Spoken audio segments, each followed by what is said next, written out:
Is Tucker Carlson running for president? He told Insider in text messages that he was planning to launch a 2024 presidential bid, and then he said it was a joke, according to new reporting from that outlet. Insider reporter Matthias Schwartz said that when he asked Tucker over text on Tuesday night if he was planning to run for the presidency, the former Fox News host responded, "Yes, announcing Friday in New Hampshire." But then after he was faced some follow-up questions, he said, "Totally kidding. Sorry, I can never control myself. I'm fundamentally a..." Can I say that? I don't know. A D-I-C-K. My apologies. All right, you can read it. You know what we're talking about. What do you make of this? Is Tucker Carlson just a big flirt? Is he just a D-I-C-K? Or is there like a there, you think? So the possibility of Tucker Carlson running for president has always been something that other people have suggested, never Tucker himself. He's always said he would never do it, never in a million years. No, he has crushed speculation every time it comes up. But this goes to show you how popular the guy is and how much the world is his oyster, that even him pretending to do it for 5 seconds and saying no makes the news, because people are really, I mean, I can tell from how many people are watching in the rising audience for our analysis of the Tucker situation that this is just a big story. Everything he's doing is a big story. But no, we should not actually expect that he will run for president. Okay. He has said repeatedly he doesn't want to. All right, but let's just stay in this thought experiment for a second. Sure. Tucker Carlson on Twitter with Elon Musk at his back versus Donald Trump on Truth Social, that no man's land where I think most of the reporters in America aren't yet. Is that a real strategic disadvantage that Trump is putting himself at by remaining over at Truth Social, even though we all know he's now technically allowed back on Twitter? Yes, and we know that I think Trump does not have the best relationship with Elon Musk. Trump has criticized and made fun of Elon in kind of hilarious fashion in the past.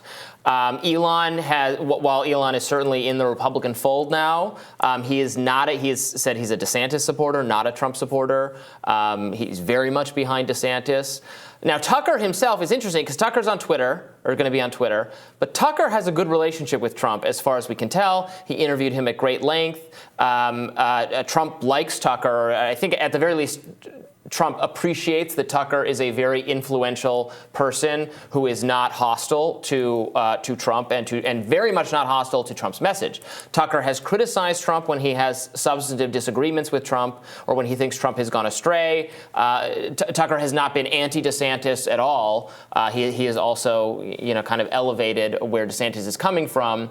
But I think Trump knows he gets a fair shake from Tucker at the very least. Yeah. But and yes, Trump will not be challenging. Tucker will not be challenging Trump for the 2024 nominee. We're trying to make sense of those alliances and why someone like Elon Musk would prefer Ron DeSantis to a Donald Trump type. I mean, one of the things that happened at the town hall last night that we haven't talked about yet is that when asked about the potential debt default, Donald Trump kind of waved it off as like an inconvenience. And if we were playing this game of chicken, Democrats and Republicans, about who's going to buckle first before we default on our debt, he was like, whatever, that's on them, and seemed to talk about it as though it was a real possibility. Now that throws the financial markets into a tizzy, and people who are more invested in the S&P 500, like someone like Elon Musk, might really have more of investment in the stability of someone like Ron DeSantis than your average kind of base Republican voter.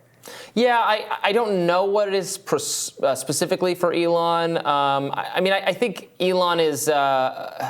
he's a businessman. Of course, now DeSantis has been hostile to. This is also interesting how it scrambles, because in some ways DeSantis is perceived as the more heretical on like Republicans' typical just support for business because he has picked this fight with Disney. Then on the other hand, Trump is a way more iconoclastic and eclectic figure and is totally fine to take on all sorts of Republican shibboleths about capitalism and markets and all that. Like Elon has said, for instance, that he wants more immigration. He said that recently. He tweeted legal immigration, but we should make it a lot easier for people to come here legally. He said that. I agree with that. He might think he's more likely to get that policy out of a DeSantis than a Trump, because Trump is pretty committed on the hardcore anti-immigration stuff. Okay, how about this?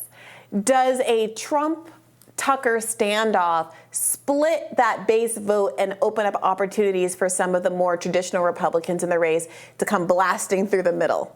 No. Radical centrism wins the day. It does not, because there aren't enough of those, and that's never going to happen. Yeah, I mean, it's funny to think about. The Trump vote, the Trump vote would have to be so split.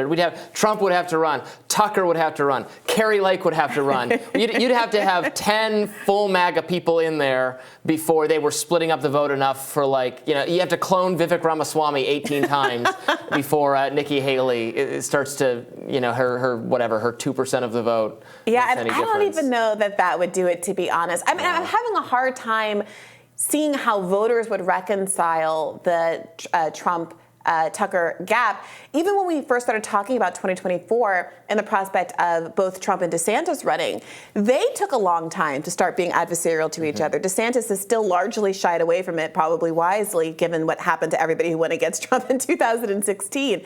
But so many voters, when asked, want them both. So many Florida voters in particular, when polled, said, well, I don't really want to have to choose.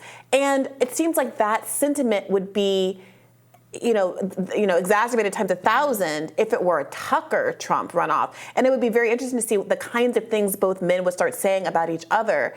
Because of all the people in the world who could stand up to Trump and potentially, return some of the volleys that he's so good at throwing, it would be Tucker Carlson. I have no doubt it would be interesting and entertaining to watch. I mean, there you have two of the most successful entertainment figures in the news, media, politics space of all time, certainly on the right side of things, Trump and Tucker. But again, this is not happening, so we're just speculating and talking because it's kind of fun to imagine or kind of entertaining.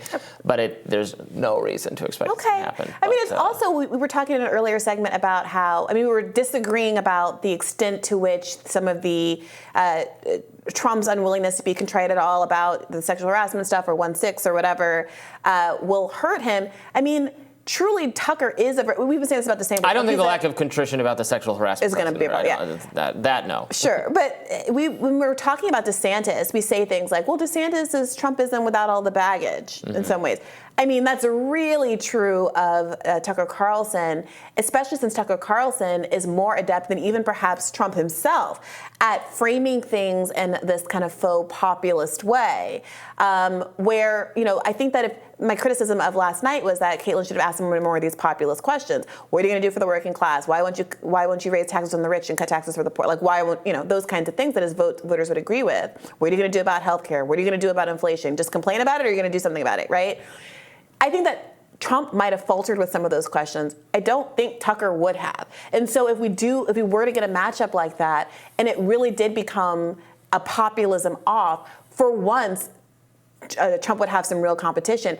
And on the Democratic side of the aisle, if we're having more robust debates about what it means to be a populist and people are actually fighting each other for that mantle, and again, I don't think that they're actually either of them genuine populists in my subjective view, that looks really, really bad for the Democrats. You don't have anybody in the mix on the mainstream stage. Obviously, there's Marianne and JFK. But with respect to Joe Biden, I'm afraid he's going to start to look extremely out of touch if we're now having a debate about what to do in Ukraine and a debate about domestic spending, and a debate about inflation. And he's over here just in the basement. Biden doesn't have the media skills that those two people have, which is very key for the debates, for the television presence. I mean, it's not everything, right? I mean, Joe Biden ended up winning the Democratic primaries without too much of a difficulty because he has good name recognition and people seem to like him, even though every time he was on the debate stage, he did not perform particularly well against any of the candidates, frankly, even the ones who had no shot. They're more eloquent, they're younger, they had better energy, but it's vibes. It didn't matter. Yeah. So we can't overrate these things. For sure. And it's worth noting, I should say credit where credit's due, Biden did take questions at a press conference yesterday where a reporter tried to, it wasn't really a gotcha question, but a reporter asked him about whether or not he's willing to do a deal with McCarthy and cut spending and and how open he was to negotiation. And Biden pressed her and said, well, what is McCarthy actually offering? What is it that he wants to be cut? Revealing that so much of this discourse is about posturing and less about people actually bringing forward options for how to actually bring the budget in line in a way that doesn't disproportionately also hurt poor and working class Americans. And off the cuff, and in that moment, and that kind of adversarial moment with the press, he sounded very with it and very good. So there is this question of whether or not people are also overstating how out of it Biden is. He's not quite Dianne Feinstein. So don't count him out, perhaps, in this, again, purely hypothetical matchup where all of these kind of titans are in the race. We're going to discuss her return shortly. Stay tuned for that.